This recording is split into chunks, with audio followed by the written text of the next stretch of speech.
We've all been guilty of these at some point or another during our academic journey.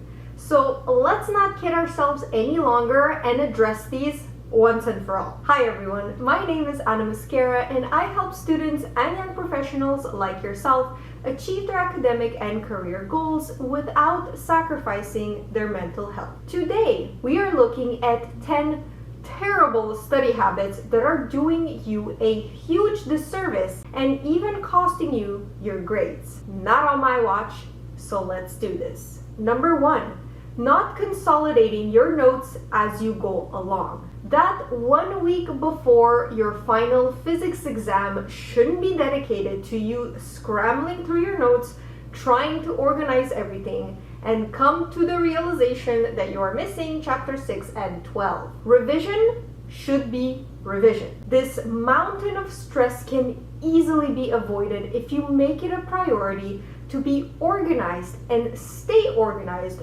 during the semester. Have a binder or a folder on your desktop for each course and slowly fill it up as the school year progresses. In the end, all you have to do is open it. Number 2, riding the wave without a plan.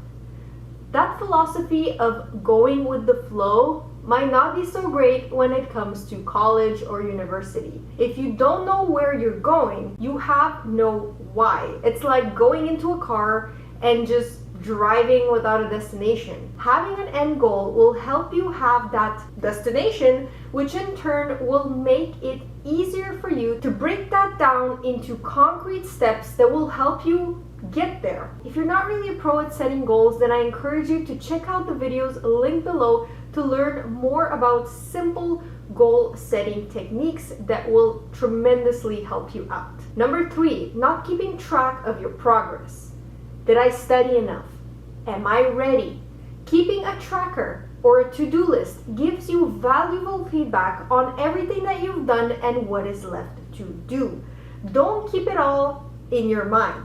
Get into the habit of writing it down. It helps you once again have a roadmap to follow on your road to success, and it lets your brain actually focus on the work it has to do instead of being like, okay, well, where am I now? What am I supposed to do? What should I study today? All of these questions should be answered way in advance. Number 4, not asking questions the second they arise. I've been super guilty of this one during math classes because I was too embarrassed to admit I didn't understand. The thing is, when you don't ask for clarification, when you don't grasp the basics, as the year progresses, that foundation is shaky and the entire building will eventually, inevitably collapse. The material always gets more complex as you go along. Number 5, using the same study methods for all your classes. I've said this one a million times before in my previous videos, but successful students are matchmakers. You need to pair each exam type with the most suitable study technique for that particular style of exam. I won't go into details because I have an entire video dedicated to exam types and how to ace them, so I encourage you to watch it. A lot of students like that one and they found it really helpful, so I'll leave it in the links below. Number 6, taking on too much.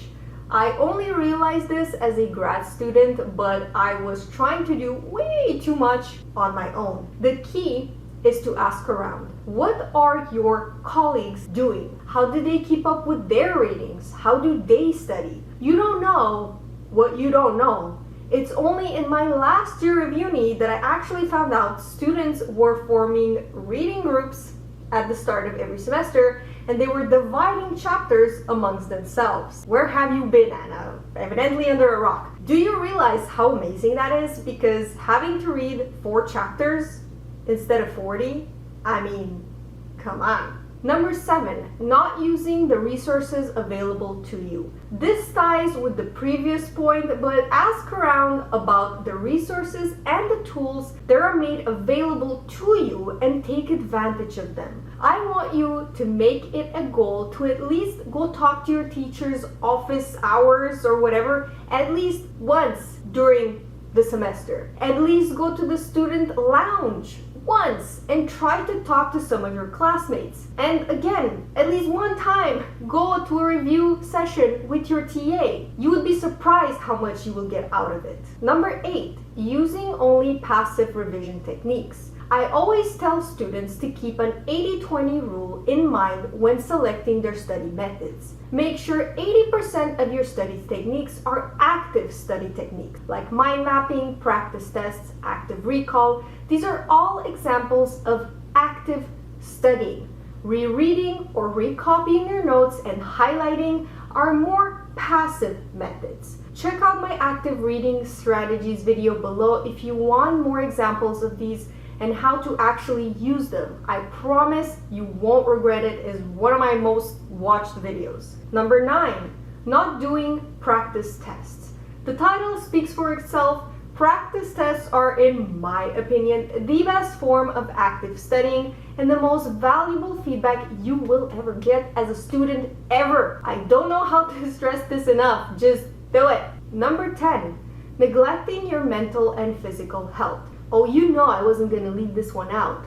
Pulling all-nighters, forgetting to eat, or even going to the bathroom when you are studying, snacking on unhealthy food, not having a good posture when you do your 14 hours of studying will only hurt you in the long run. If your mind and your body are not priority number 1, then good luck taking your exam while you're in the emergency room. I'm not sugarcoating it. I've been there. It's physically impossible to do so. So take care of yourself, or Granny Anna will take her slipper and chase you down the hallway and smack you with it. Okay? So with that being said, thank you so much for watching. Please don't forget to give this video a thumbs up if you like it, and subscribe to me if you like what you see, because I post new videos every single week. Bye guys!